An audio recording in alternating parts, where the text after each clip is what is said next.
Guys आज हम पढ़ेंगे हॉर्टिकल्चर का नेक्स्ट क्लास है हमारी।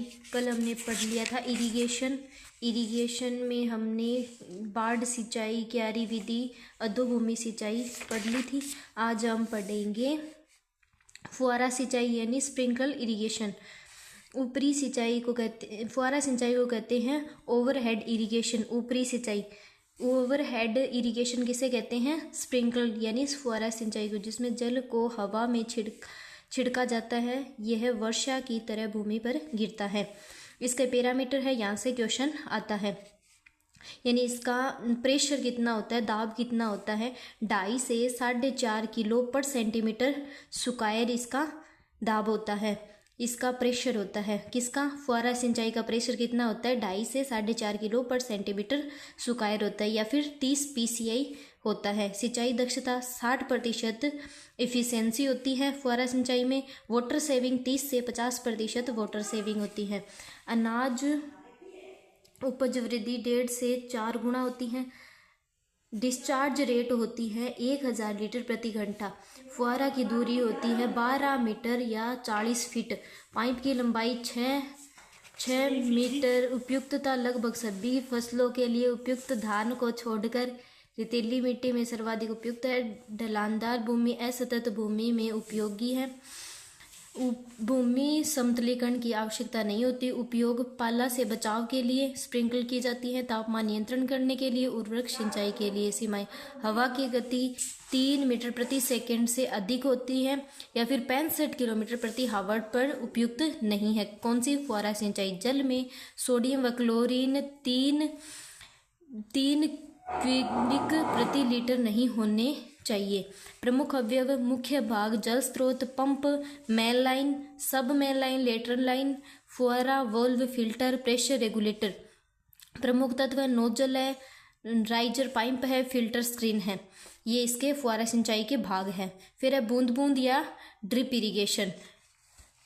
इसमें इसकी उत्पत्ति सिमका ब्लास्क ने की थी इजराइल में 1964 में। जल सीधे जड़ क्षेत्र या मिट्टी की सतह के नीचे बूंद बूंद पहुंचा जाता है, जब अभावग्रस्त क्षेत्रों के लिए आवश्यक है। बूंद बूंद के उत्सर्जक: बूंद स्रोत उत्सर्जक, दूर बोई गई फसलें। पैरामीटर: बूंद बूंद सिंचाई के पैरामीटर क्या है? 1.5 से 2.5 किलो पर सेंटीमीटर क्यूब या फिर 30 PCI से कम होता है। ड्रिप में तो क्या है? 1.5 से 2.5 है, और फुहारा में हमने पढ़ा था 2.5 से 4.5। डिस्चार्ज रेट है इसकी 2 से 8 लीटर प्रति घंटा। इफिशियंसी है 90%। जल की बचत होती है 50 से 70%। उपज वृद्धि 100% वृद्धि होती है। उचित मूल्य इसकी फसलें हैं, फल, सब्जियां, मसाले में इसका प्रयोग किया जाता है। फिर है खेती की फसलें: कपास, गन्ना, तंबाकू, अरंडी। सुरक्षित खेती के लिए उपयुक्त है। फर्टिगेशन: वेंचुरी इंजेक्टर से उर्वरक घोल को मेन लाइन में प्रविष्ट करवाया जाता है, पोषक तत्व के कुशल वितरण में। हानियां: प्रारंभिक लागत अधिक, संचलन हेतु कौशल आवश्यकता, उत्सर्जक अवरुद्ध हो जाते हैं। अवरुद्धता व उपचार: कारण CaCO3 या कैल्शियम कार्बोनेट व कैल्शियम सल्फेट का जमाव हो जाता है। अम्लीय अम्लीय उपचार: क्लोरीन का उपयोग करना। ब्लीचिंग पाउडर शैवाल व बैक्टीरिया को नियंत्रित करते हैं। वे प्रभावित जड़ क्षेत्र की गहराई यानी सैलो यानी उथली जड़ यानी 60 सेंटीमीटर। इसके अंदर आती है धान, प्याज और आलू।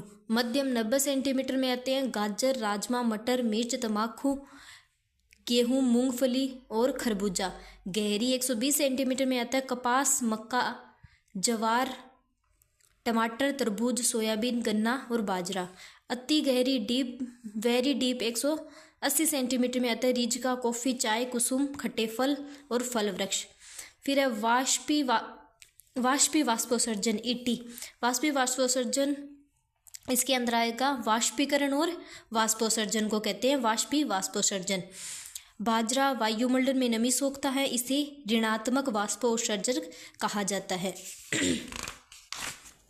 या फिर बाजरे को कहा जाता है। इसमें एक और नाम भी था। इस कारण बाजरे को स्वसिंचित फसल यानी सेल्फ इरिगेटेड क्रॉप भी कहा जाता है। फिर है ET और फसल उपज में संबंध क्या होता है? शुष्क द्रव्यमान बनाए ईटी रेखीय संबंध, इसका अनाज फसलों में संबंध होता है ईटी के साथ रेखीय, और दलहन फसलों के साथ होता है द्विघातीय संबंध होता है। फिर आ जाएगा पीईटी। पीईटी किसने दिया था? पेनमैन और थॉर्नब्रेट ने दिया था। कभी कभी रिजके को रिफ्लेक्टिव क्रॉप के रूप में भी जाना जाता है। पीईटी का सूत्र है पीईसी बराबर केसी इंटू ईटी। इतना डीप नहीं पूछा जाएगा। फिर आएगा वाष्पीवाष्पोत्सर्जन मापक अनुकरण की विधियां, यानी वाष्पीकरण यानी इवोपोरेशन ट्रांसपेशन को कौन या किससे मापा जाता है? वाष्पीवाष्पोत्सर्जन को किसके द्वारा मापा जाता है? प्रत्यक्ष मापन और अप्रत्यक्ष। प्रत्यक्ष में आएगा लाइसीमीटर और क्षेत्रीय प्रयोग। जल संतुलन विधि मृदा प्रोफाइल में जल आगमन निगमन पर आधारित होती है। स्रोत वर्षा सिंचाई निकासी जल ग्रहण परिवर्तन। अनुभवजन्य विधियां ब्लेनी कैंडल सबसे सरल। विकिरण विधि पैन वाष्पीकरण या संशोधित पेनमैन विधि के द्वारा प्रत्यक्ष रूप से वाष्पीकरण को मापा जाता है। फिर इन विधियों को डीप दिया गया है, ये ऐसी विधियां ये बहुत ज़्यादा डीप हो जाएगी। फिर हमें पूछा गया है कि जल मांग, धान की जल मांग कितनी है? 900 से 2500, औसतन 1200। गेहूं की 450 से 650, गेहूं और ज्वार की 450 से 650, बाजरा की 350 से 500, मक्का की 500 से 800, गन्ना की 1500 से 2500, मूंगफली की 500 से 700, कपास की 700 से 1200, सोयाबीन की 450 से 700, तंबाकू की 600 से 1200, फलियां की 300 से 600, सारी फली आ जाएगी इसमें 300 से 600 के अंदर। टमाटर 600 से 800, बैंगन की 500 से 700, आलू और बैंगन की कितनी है? 500 से 700, और गेहूं और ज्वार की 450 से 650। फिर है सिंचाई आवश्यकता व संबंधित अवधारणाएं। सिंचाई की आवश्यकता क्यों? इसका फॉर्मूला है IR बराबर WR माइनस ER, ये इसका फॉर्मूला है। WR यानी जल आवश्यकता, ER यानी प्रभावी वर्षा, S यानी मृदा नमी योगदान। शुद्ध सिंचाई आवश्यकता नेट इरिगेटेड रिक्वायरमेंट, वह आवश्यकता जल गहराई जो जड़ क्षेत्र में नमी को क्षेत्रीय क्षमता तक लाने के लिए चाहिए, वो है नेट इरिगेटेड रिक्वायरमेंट। फिर है ग्रॉस इरिगेटेड रिक्वायरमेंट, खेत में मेड़ तक जितना जल पहुँचे जिसमें परिवहन व अनुप्रयोग हानियाँ भी शामिल होती है, वो हो जाएगी ग्रॉस इरिगेटेड। फिर है इरिगेटेड इंटरवेल यानी सिंचाई अंतराल, दो सिंचाइयों के बीच का समय अंतराल, वो हो जाएगा सिंचाई अंतराल।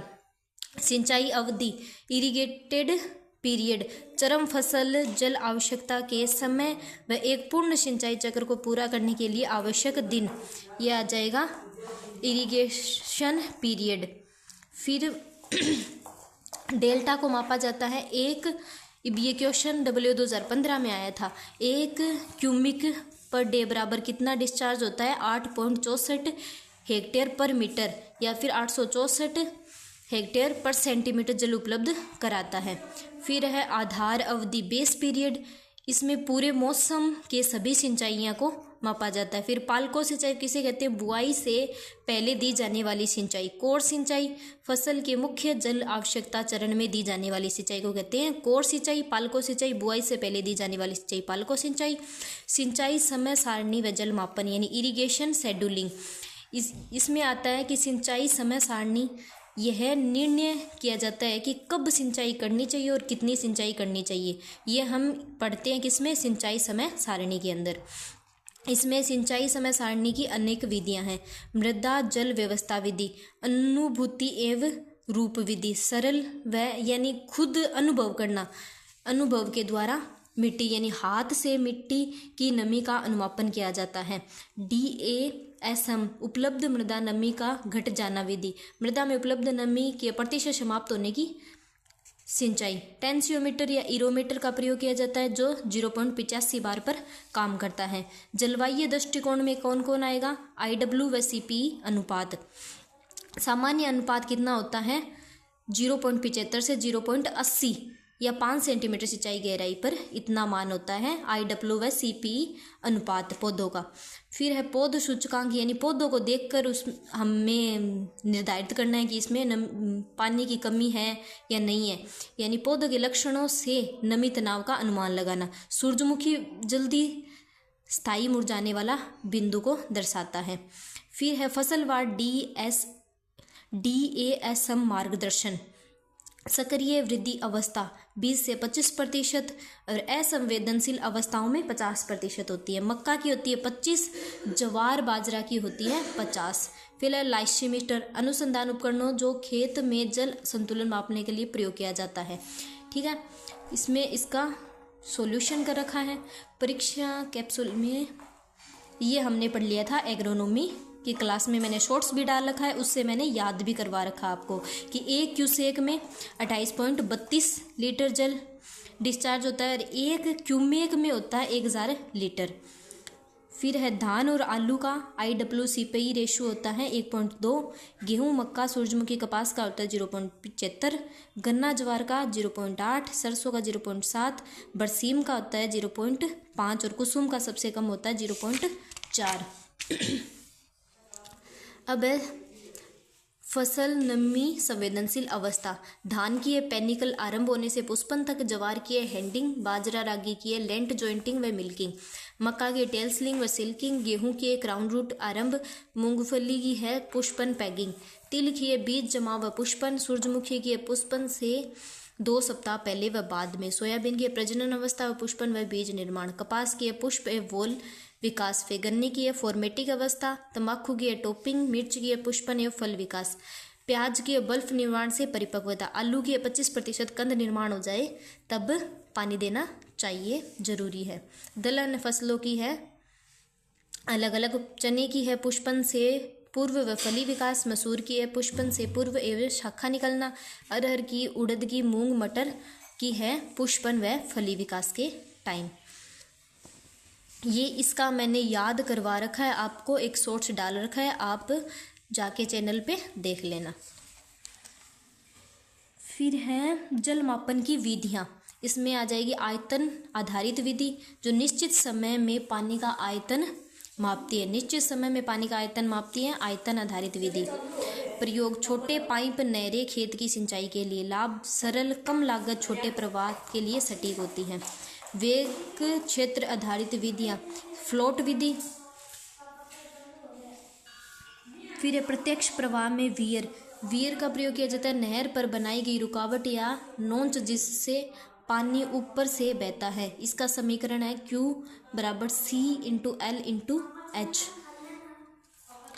आयताकार वियर, आयताकार, इसमें हाई डिस्चार्ज के लिए यूज किया जाता है। इसकी ये समीकरण, ये थोड़ी वो ज़्यादा डीप हो जाएगी, फिर भी हम पढ़ ले, क्या पता क्वेश्चन आई जाए। Q = 0.0184 L H 3/2। फिर है समलंब वियर, ट्रेपेजोइडल, इसमें मीडियम डिस्चार्ज होता है वहाँ Q = 0.0186 L H 3/2। वी नोच, इसमें वी आकार का होता है, लो मीडियम डिस्चार्ज होता है। आयताकार वियर उच्च जल प्रवाह के लिए होता है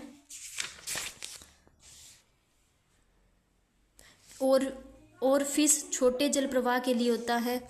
पास्चर फ्लूम आंशिक डुबाव की स्थिति में कार्य करता है पास्चर फ्लूम।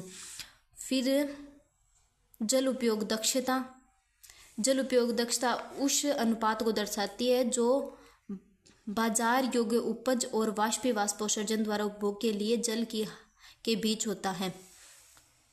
गेहूं जो का होता है 400 से 500 लीटर जल आवश्यक होता है। जल निकास का महत्व है विधिया, जल निकास मृदा प्रोफाइल या भूमि सतह से अतिरिक्त जल को कृत्रिम रूप से बाहर निकालना कहलाता है जल निकास।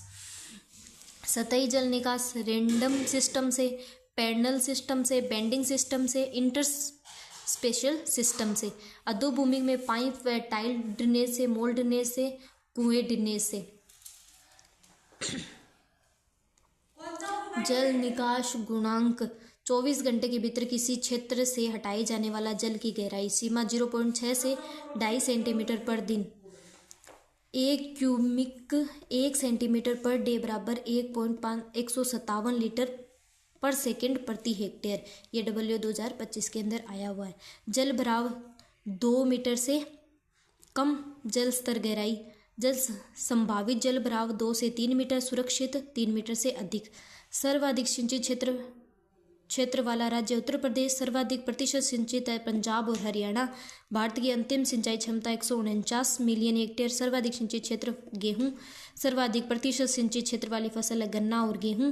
सर्वाधिक टैंक सिंचाई वाले राज्य आंध्र प्रदेश, तमिलनाडु। सर्वाधिक सिंचित दल है चना। लघु नहर सिंचाई प्रणाली है बाराबंदी। सिंचाई आवश्यकता आंकलन का सर्वश्रेष्ठ तरीका है क्षेत्रीय प्रयोग। Thank you guys. चैनल को ज़्यादा से ज़्यादा सब्सक्राइब करना। Thank you.